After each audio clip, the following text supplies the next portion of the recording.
Good afternoon. Welcome to the Marketing with a Book podcast. Hi, I'm Henry DeVries. I run a company called Indie Books International, and I write a marketing column for Forbes.com. I'm so glad to have you with us today. We have a very special guest. We're going to talk about grassroots marketing and relationship marketing and what that means. But before we get to our guest, I'd like to have an author roll call roundup.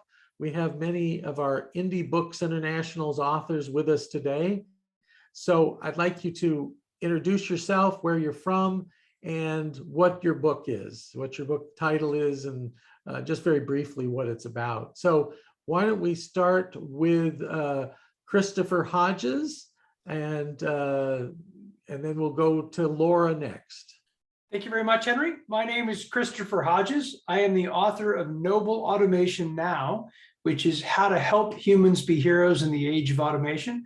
I live in Denver, Colorado, and I've been part of the Indie family for about a year, and it's been fantastic.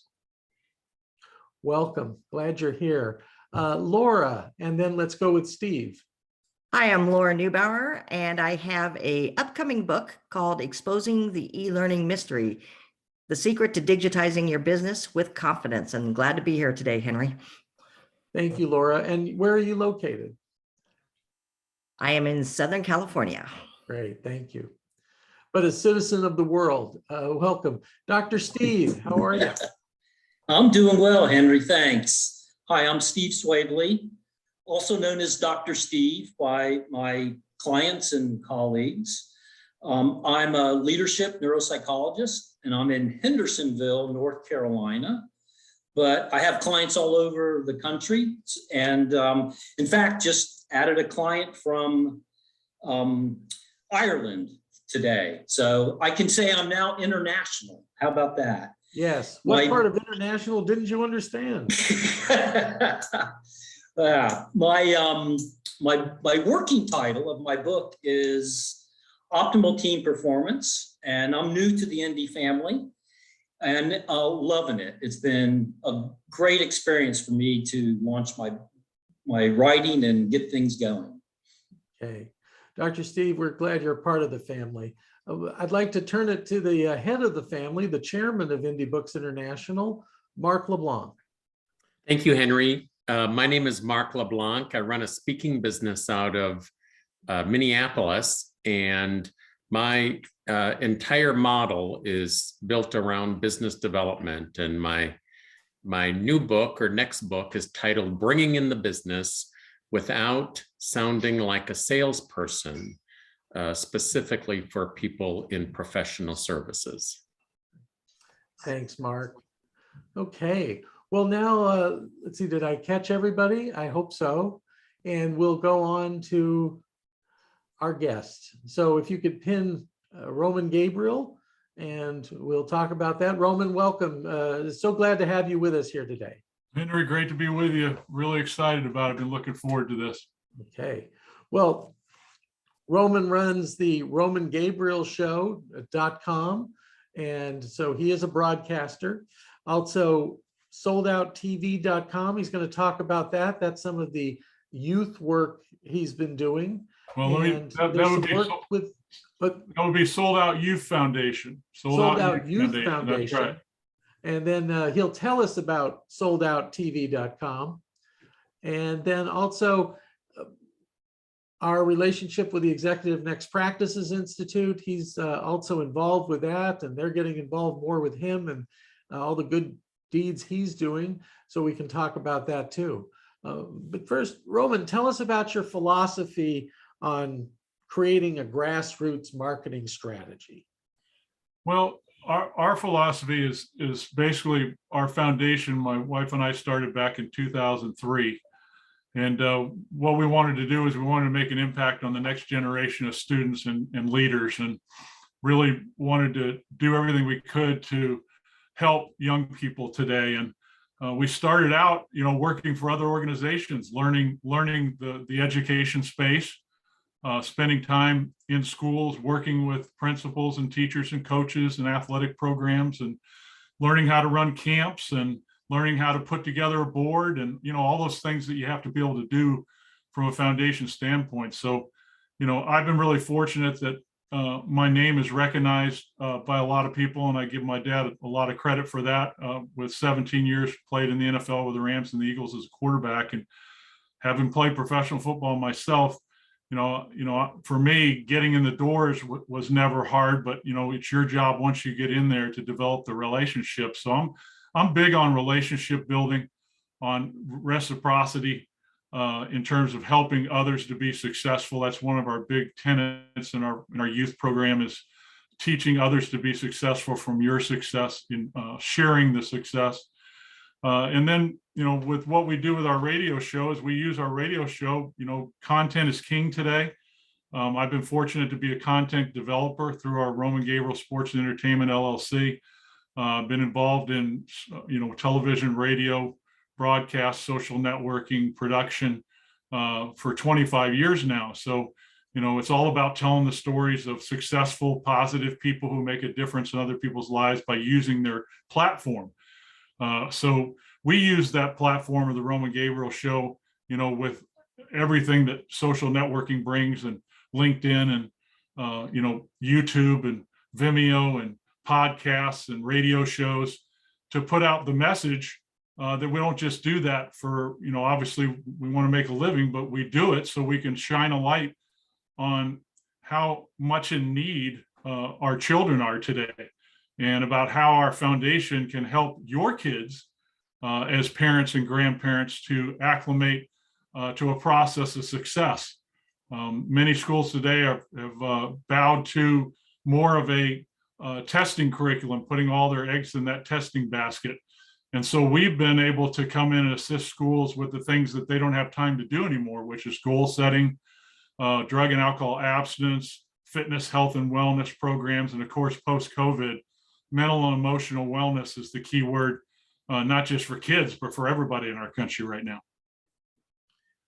Roman, it always impresses me that you're not just out to make a living, you're out to make a difference. You're doing all these things. You remind me of my big boss at Forbes, Steve Forbes, the publisher. And he said to me one day, he said, "Henry, I did a better job at picking my parents than you did." So I think you did a very good job when you selected your parent.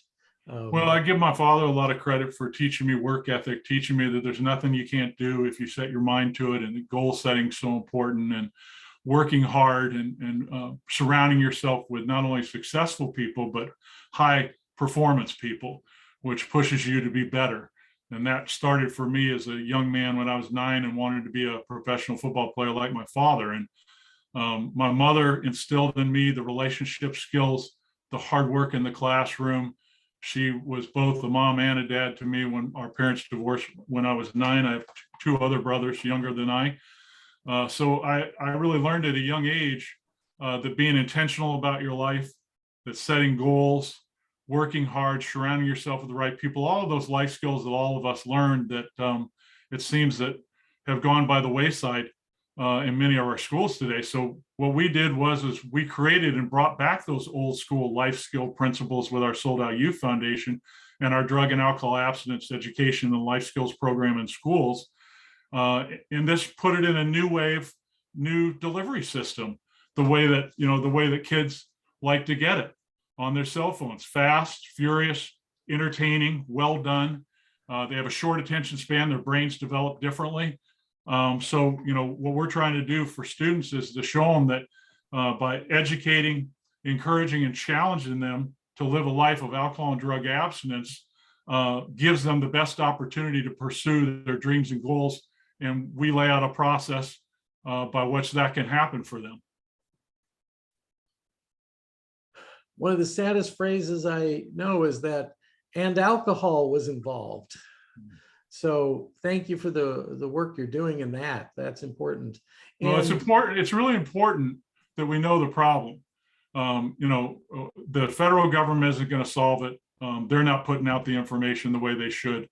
Right now, we have 35% of 13 to 17-year-old students are experiencing some sort of mental and emotional distress. We have a 25% increase in seniors in high schools committing suicide. 1 out of 3 students that think about suicide. We have a fentanyl problem come over the southern border that's killing our students. We've lost 3 here in my county in the last 2 months. And unfortunately, one of the byproducts of kids being at home, social learning, social distancing, was that their parents were serving more alcohol to them at home. So, we've got a serious education gap.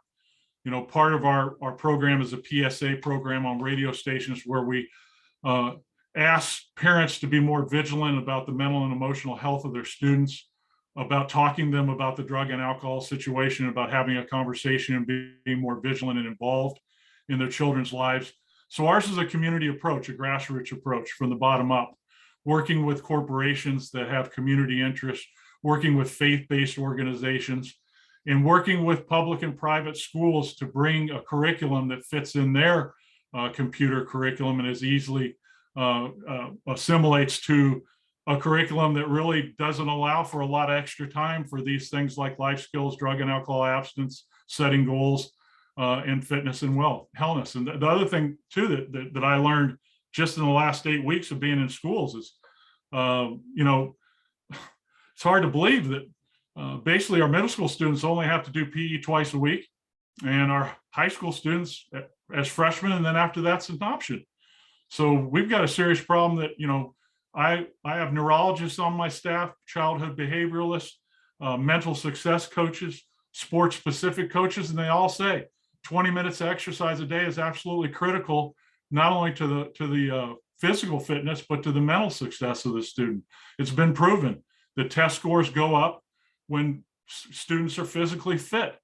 So why we would cut that out and expect that test scores would go up when they're going down just doesn't make a lot of sense. There's another issue I wanted to talk to you about, and that's the effect of the pandemic on this, the kids in school, the mental health of the kids in school. What are you finding with that? Well, all of us, on this Zoom call, remember growing up when we were late teens in high school. I don't think any of us thought about dying. I thought it was bulletproof. I didn't think anything could happen to me. I was very confident in that. And I felt that way about my friends. But I have a grandson. I have 6 grandkids that are from 3 to 12 years old. And when you're driving your 7-year-old grandson, who's a 3rd grader, in the back seat, and he looks at you and says, "Granddaddy, am I going to die?" That's a real problem. That's a real problem. We have a generation of kids right now who don't have hope, who think that they're not going to get the same opportunity. They've watched their parents lose their job. They've watched classmates die. They've watched illness that have stricken some of their classmates. Because social emotional growth and nonverbal communication is so key to grade school kids, the masses cover that up. They've stunted their growth. That's so important for growing maturity and social ability.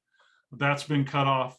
So we can talk about how masks may have solved the COVID problem, but the problems that have come with it, we're not going to know for quite some time how bad that is and how bad it could be. And I know because I hear from counselors in schools regularly now talking about they don't understand, how kids have not assimilated back into school normally.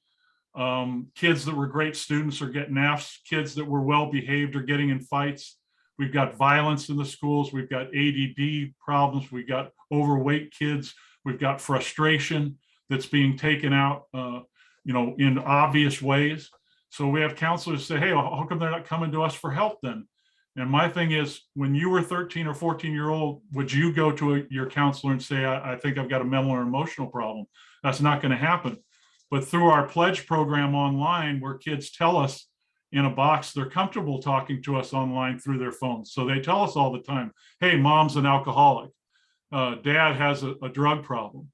My sister or brother has a drug problem or a vaping problem. I don't have hope right now. COVID, I'm really struggling, emotionally. I feel depressed. I feel down."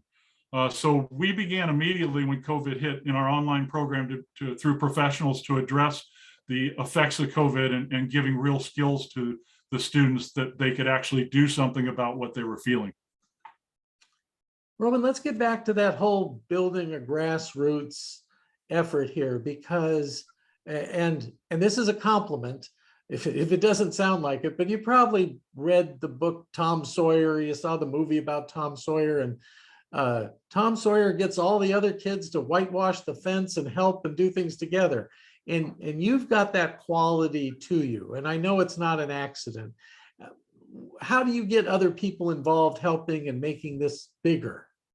Well, I think as a CEO, the job of a CEO is to be able to not only, run a company effectively, have good people around them, but to be able to formulate the vision and communicate it with passion and enthusiasm, and to do it succinctly and clearly.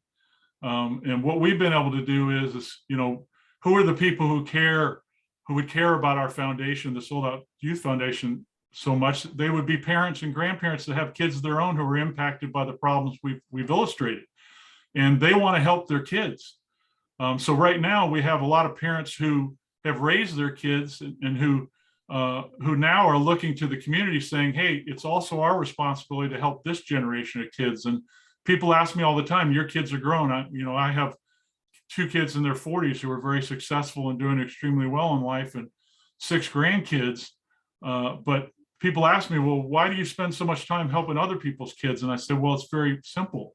I wouldn't be where I'm at today without teachers, coaches, pastors, other parents, and other peers and kids that helped me to get where I am today, who were there for me, who believed in my dreams and my goals and helped me to get there. So I feel it's my responsibility, and so do a lot of other people out there. I can tell you one thing to get very excited about is this whole COVID experience has brought so many people together. We all had a common experience of going through something we'd never been through before. Our life of what we knew will never be the same again. Although we are seeing some of the things that we were used to coming back, it'll never be back completely. So what I try to do is, first thing you have to do when you have a problem is people have to know there is a problem in order to wake up and say, listen, there's something we need to do about it. And then we need to paint clear solutions of how we can address that. And so we do that through Grassroots. I like to meet people. I like to be in front of people. As a motivational speaker, I get the opportunity to speak to companies, faith-based organizations, schools, corporate outings, camps.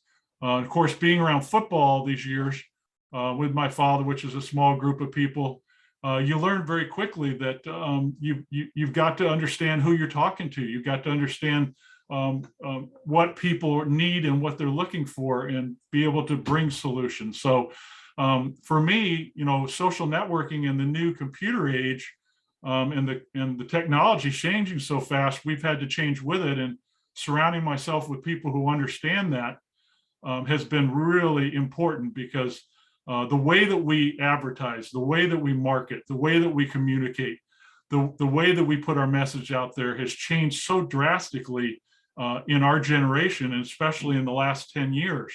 So when you look at the way people communicate, that's changing as we speak. And if you're not able to be vigilant and successful with social networking and with using the tools that everybody learns, and of course, this new generation, this is how they're going to learn. This is what they're most comfortable with at a very early age. Their brains develop completely different than ours did. That's really important, that to stay in the curve and continue to learn and continue to surround yourself with people in this technology space of innovation. And that's why I'm so proud to be partnering with Executive Next Practices at UC Irvine, because that is what they do. And they have introduced me to so many strong technology companies that have given me great ideas that we could assimilate into our foundation, into our content producing company. So we're a content producer as well as a foundation. So we have a lot of organizations that are getting hold of us now saying, listen, we love your visual content. How can we assimilate that into what we're doing and partner with you? Because when you've spent 30 years in this space, it takes a lot of time, money, and effort to develop it. Let's talk more about what you're doing with Executive Next Practices Institute and the Super Bowl in Phoenix. Well, one of the things that I've done for the last 28 years is cover the Super Bowl. I started doing that back in 1994.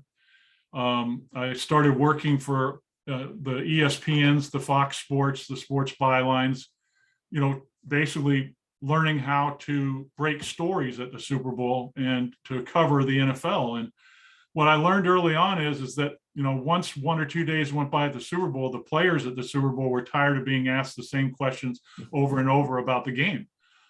So what I began to realize, and of course, back when I started, newspapers and local news stations were the king.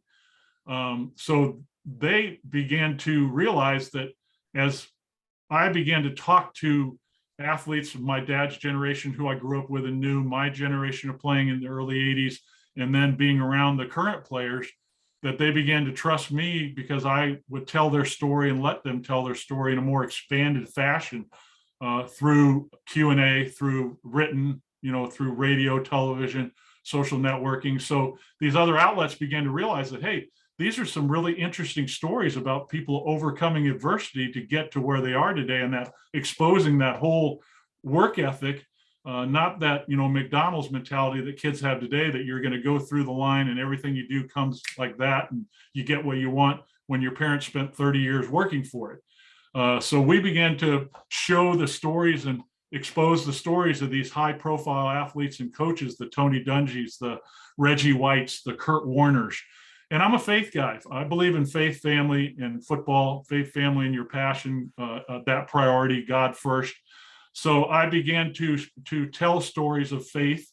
And so what we developed with ENP is I came to them and talked to them about a foundation fundraiser at Super Bowl week, a youth initiative for 1 week, where we would use the biggest event in the world, the biggest marketing and connection event in the world, grassroots event, sporting event, the Super Bowl, where we would go into schools, where we would put on camps, where we would have a big fundraising event at ENP, at UCI, for 250 plus, high profile CEOs and companies, bringing in community leaders and then speaking to them about the problem in their community. And so our goal was to use the Super Bowl to infiltrate and get the attention of the public and private schools with our foundation, our drug and alcohol education and life skills program, introduce it. And then I hired a young lady who was basically a school initiator, who went in and made the first initiation to the schools, or was a collaborator. And then what we do is we come into that organization and into that community full time into the schools. So basically a lot of events and parties that happen at the Super Bowl come in, get the money, make the attention, and leave. Our goal was completely opposite, to come in, invest in the community with the Super Bowl, and then invest full time with our resources, time, and program to the children and parents of the community. So this ENP Legends and Leaders event that we'll be doing in Phoenix on Thursday, February 8th, is a innovation and technology event, a networking event, where we're using technology and innovation and bringing in experts to talk about how that fits with the next generation of leaders or the next generation of students. So we'll be putting on events all week long in Phoenix for Super Bowl this year. And ENP and I are collaborating for the next 3 Super Bowls in Vegas and New Orleans. So these are top 25 media cities, millions of people, thousands of schools. So if we can make corporate relationships, foundation relationships, grassroots, give the corporations what they want, which is a fun time, an opportunity to get their name out there and to be associated with something bigger than themselves. Now we've created momentum. Now we've created something that's repeatable. And now we have the ability to raise the money that we need without government help to be able to, put out our new online program that'll be available to anyone in America in the next year. So I just wanted to share something. So we're going to go a little football geeky here for a second. And I covered the NFL for the Associated Press for several seasons. And I helped with the host committee in San Diego for 2 Super Bowls. Super Bowl week in a city, even if you do not go to the game, is an amazing week. And the NFL experience is there, and all sorts of entertainment happens. So it's a great week to vacation in that area.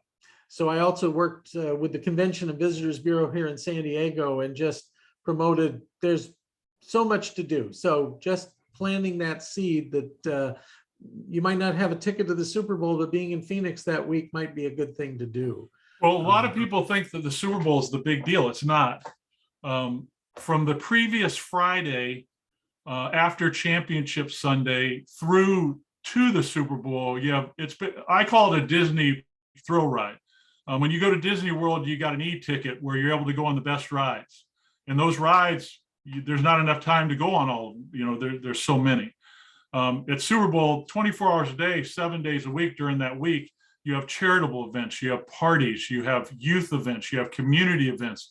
You have some of the biggest people from the corporate community, from the charity community. You have athletes, coaches, entertainers, writers, movie directors, every kind of person coming through there to use this and get together as a way to market an event, a book, something that they're trying to put out there, that a foundation or some purpose or mission.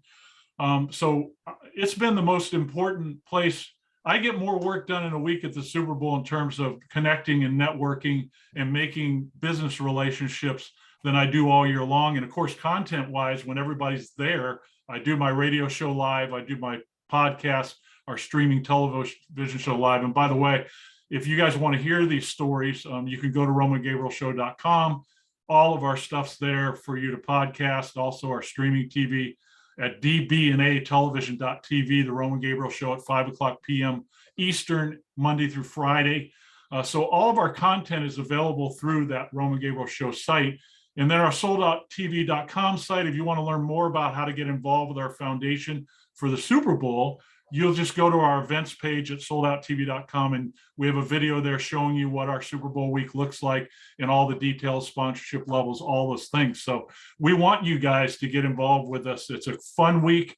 We treat our sponsors and our corporates to a lot of fun. They get a lot of access that nobody gets a chance to do. And I bring my high profile NFL players, coaches, past and present, Hall of Famers into our events. Last year was so much fun because I grew up watching my dad play for the Rams in the Coliseum in the 60s and 70s to 100,000 people, and to get with his old teammates, to have them come to this party, Rams fans, to celebrate Super Bowl, a party with a purpose to help kids in the Southern California area through the Sold Out Youth Foundation. So we like to have fun with what we do, and that's how we were able to network and make great relationships that are memorable for our partners.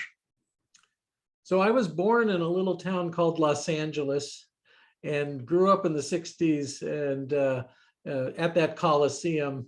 And so amazing memories, and was just so happy that they've come back. And E&P and Indie Books will be doing something at SoFi Stadium in the fall in promoting all of this. And by the way, if you haven't been to SoFi Stadium, it's the Taj Mahal of football, everybody. You just it's amazing. I've been to some of the greatest, nicest stadiums in the world. And of course, Jerry World in Dallas was kind of the newest thing. But what they did in Los Angeles is an entertainment destination. It's I've never seen anything quite like it. It's 40 yards below the ground, open sides where you can see the San Gabriel Mountains. Incredible restaurants and entertainment things, youth activities and facilities below the stadium, all sorts of interactive ways on your phone to enjoy the game. It's something special and absolutely a wonder. And if you grew up in Los Angeles like I did, the Fabulous Forum was that place when I was growing up watching the 80s Lakers, and the Forum happens to sit right next to SoFi. And the first time I flew into LAX and I looked at the Forum, looked like this little high school arena compared to SoFi, and it's a pretty big place itself. So SoFi is daunting. It's really quite breathtaking. It's amazing. Roman, there's something else I wanted to talk about, and many of our authors are spiritual people. They have a faith. They're not all the same faith or religion, certainly, but they have a faith. And it's touchy sometimes to bring up your faith in a business context or a fundraising context. You seem to walk the razor's edge there. You have balance in doing it. Would you share your thoughts on doing that? Because personally, just from what I've met from you, you have to share that. Right. That's who you are. But did my question make sense that Yeah, you I also think have to do it with balance? you have to do it balanced. You have to compartmentalize. You have to know the setting you're in and who you're talking to. But you also have to be comfortable in your own skin. I never like to apologize for my faith. I'm a Christian man. That's how I grew up. That's who I am. I believe strongly that God plays a big role, incredible role in my life, and wouldn't be where I'm at without it. I'm thankful for the opportunities and the platform that I've been given.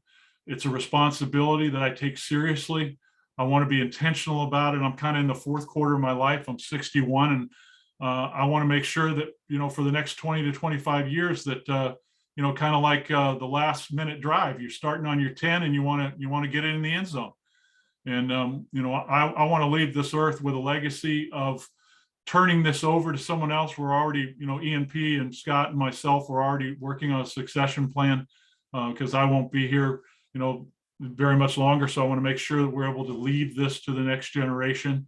And I think the technology has made that easier to be able to create that type of situation, with content, and, everything can be filmed today. You can pretty much mortalize yourself in terms of being able to, a lot of our content is evergreen.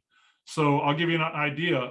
For you Rams fans out there, my podcast that hit today on romangabrielshow.com is an interview I did in 1995 with the other end of my dad's Roman Gabriel to Jack Snow connection, who was one of the great wide receivers in NFL history. And I spoke with Jack in 95, and that evergreen interview is all about Jack and his college career and playing in the NFL and what it was like, and sharing with people. And I don't know, all of our writers that are with us here, we're in that generation that everything's become so politicized in our country that men of our age long to go back to a time when we remember spending that valuable time, that quality time with a father that took us to our first football game. I can't tell you guys the number of CEOs that I met with last year in Southern California who said, "Hey, I just want you to know that my dad took me to my first football game, and that's how I began to follow your father. And your father was somebody that I really got to know and loved." And you see that smile come over their face of that feeling that comes over you to say that was another time, a generational time, where all the politics and all the opinionation and all the things that divide us weren't there, where we can go back and remember the good times and remember what it was like to grow up in that world. I wish my kids could know that. It's hard to describe my childhood to my grandkids, the difference between the way I grew up and the way that they're growing up today. So, getting back to the faith question, I'm an evangelist at heart. I separate those things. When I go into a public school, it's all about our life skills and drug and alcohol abstinence program. Now, all of us know that life skills like loving your neighbor and working hard and surrounding yourself with the right people and respecting your parents all come from biblical principles. But you got to use a different language with a different group of people. But people know where I come from and where I stand. And I think that's so important in anything that we do. We have to be passionate about what we do, believe in what we do, and never apologize for what we believe to be our belief system. And I think today, unfortunately, with freedom of speech in real peril, only certain messages are accepted, and other messages that we don't agree with are disdained and are shut up. And I believe we should listen to everybody's ideas. That's what makes our country great. So I believe that the country we live in is the best in the world. We have our problems, but it's the best system in the world, and I don't want to see it change. So Roman, I have to give a shout out to my business partner, Mark LeBlanc, who is from Minnesota and was a fan of those Fran Tarkington, Purple People Eater playoff teams against the Rams. So if we can get along and find common ground, I'm going I to think there's let hope Mark for all off of the us. hook because his team gave so much distress to my father, the Rams, for decades. It's the only team that we couldn't get a handle on. Didn't matter what we did, we found a way we couldn't win. And we very rarely had success up there where that Mall of America is right now. When I went to the Super Bowl there, I realized that they told me that this place where you're having your show right now is the exact field that your father lost on in 1969 in a bitter playoff loss, 23-20. So, we remember those things as Rams fans, Mark, but we're going to let you off the hook. Yeah, we still love you, Mark. It's wonderful to meet you. Pleasure too. Mine as well. Well, you gave us so much good information. I want to thank you again for carving out some time here. And we're going to do what we can to help promote the good work that you're doing. You're having an impact and influence on young lives. I think not just young lives, you're really helping all lives. And I really like Mark and I, when we're in California, we have to talk about the universe, but when we're back in the Midwest, we can say God helps those who help themselves. So we're bilingual. So we appreciate. Well, I grew up in California. When I go back, I see all my classmates, both from high school and college. And I tell them, I say, I don't know how you guys do it. It's beautiful out here. I have great memories here, but after about 5 to 7 days, I'm ready to go home to North Carolina. To a much simpler and easier life. So I love California, want to help the kids there definitely. And I want to say it one more time for parents, please send your 13 to 20-year-old students to soldouttv.com. It'll change their lives. We have a brand new social engagement system on our phones, so many great tools to help your kids about success, drug and alcohol abstinence, so many life skills tools that they can apply, how to set goals, these very important pillars that kids need to be successful. And the schools, unfortunately, don't have the time to do that. So please send them to soldouttv.com. And parents, we also have a Facebook page called Sold Out Students and Sold Out that you can go to and help yourself. We give you advice on having to have that conversation with your kids about drugs and alcohol. And if you want to get involved with our Super Bowl Foundation event in Phoenix and come out and have a great time with us, go to soldouttv.com, which is also our site for our foundation, and go to events. And then for my Roman Gabriel show, all the stuff's on romangabrielshow.com. We'd love you to join us. We have some great past and present sports and entertainment stories of some of these people that have some incredible stories. And I learn something every time I interview one of these people, like we're talking about here today. I'm always looking for something that they do great that I can apply, even something little, to make myself even better. So it's a real privilege to be here with you guys today. And this is a great forum. And I'd love to answer any questions that you guys might have. In the chat, are there any questions anybody wants to ask before we let Roman go? Roman, I'm really looking forward to shining a spotlight on your work in Forbes.com. I'll tell you when that article appears. It'll either be this month or next month. And with that, we're going to, I don't see any questions coming in the chat. So we'll thank you so much for being with us today, and look forward to seeing everyone on another episode of Marketing with a Book podcast. Thanks, everybody. Thank you, Henry.